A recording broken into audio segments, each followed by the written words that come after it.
Hooray! To you, Cassandra Cañedo. Nurse ka ngayon, baka nakalimutan mo. Bakit?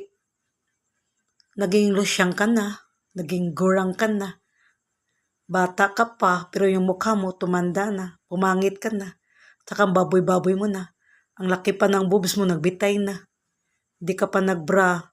Di ka pa nahiya. Yung damit ng kapuyo mo na dik-adik si Jerome, sinusuot mo pa. Ha? Professional lusyang ka na, gurang. Alam mo kung magsama tayo, ibata ka pa sa akin eh. Bakit para kang auntie sa akin, tita, kapag magsama tayong dalawa? Bakit di mo ko gayahin? Tingnan mo ko, oh. Di ba ang ganda-ganda ko? Ang sexy-sexy ko. Marunong pa akong mag-makeup. Bakit ikaw, nurse ka, hindi ka marunong mag-makeup? Kailan ka ba mag-put ng makeup sa face mo kapag nasa kabaong ka na, kapag patay ka na?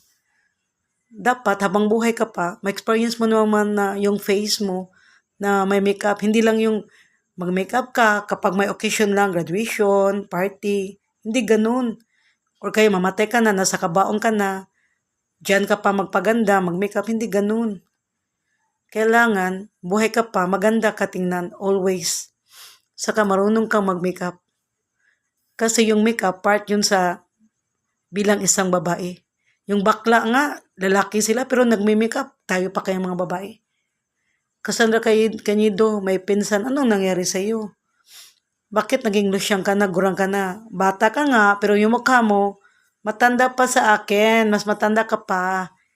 Imanghod ra kay tikaday. Lalo na kay Chris, gumaganda siya, tumaba. Kaya inggit na inggit ka na sa kanya.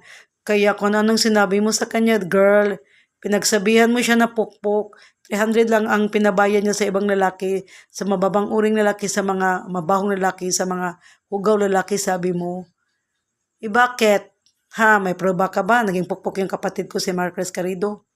Ha, may prueba ka ba? Nagbimbangan yung kapuyo mo si Jerome at saka si Marcres Carido. Yung sister ko, Maricris Carido. Ha, wala kang ebidensya dahil kaya naluluka ka na, nabubuang ka na. Ha, di na ako magtaka kasi kaliwat na niyong buang. Lukarit, luka-luka. Ha, kaliwat yung mga balyo sa father side mo. Ha, sa mother side mo, walang mang balyo sa atin eh. Di ba? Sa father side mo yung nakuha, di ba, yung pinsan ng papa mo, yung lalaki, naalala ko, sabi ng papa mo, kaya siya hindi nakapunta sa banyo dahil nababalyo na siya. Tapos yung pinsan mong babae, nababalyo na. Matakot ka na, Cassandra Cañedo, Bubsy Locaret, may pinsan, baka ikaw na yung pangatlo na mababalyo, mapapraning, ha, mapapraning, day. Mapapraning. Ano ba yan, ha? Nurse nga. Sige, pahambog na ko, akong bag-bag tag 1,000, 2,000, pero magtanaw siyang kaglingon. Ha, panamin, naging lusyang ka na, naging gurang ka na, babaw ka na, way kakaligo. Sabi ni Chris, kaya ayaw ni Jerome sa iyo. Ha? Kay baka day, mura kag na anak, day kinsi ko bag mga anak ko sa ragani. Napay-utok ni mo, abnormal loan. Manay mga anak, liwat ni mo utok, abnormal loan sad. Slight special child, slight abnormal. Para mag-utok sa mga anak, abnormal. Kay baka Cassandra Cañedo, galit ako sa iyo, galit talaga ako sa iyo. Dahil sa iyo to nanggaling yung istorya na si Chris nagpukpok. 300 ang pabayad niya. Si Chris at si Jerome nagbingbangan. Tapos bakit naging victim ka na? Ako na naging victim, ha? Ako nang naging ano ngayon.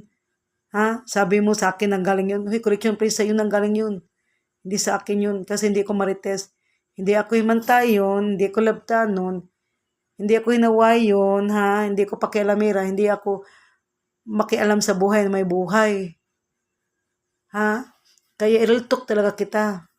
Dahil hindi porque professional ka, nurse, ikaw lang lahat kampihan ng mga kapitbahay mo dyan. Kasi hindi na ako magtaka kasi wala silang grado. Ha? Kaya may grado sila, ako ang kakampihan nila, di ba? Kasi ikaw yung mali, pero ikaw ang kinampihan nila. Ha? Pwede ba yun, nurse ka? Kung iba-iba lang sinabi mo tungkol sa kapatid ko, hindi pwede yun. Hindi talaga pwede yun. Part 2 pa to. This Anna, guys.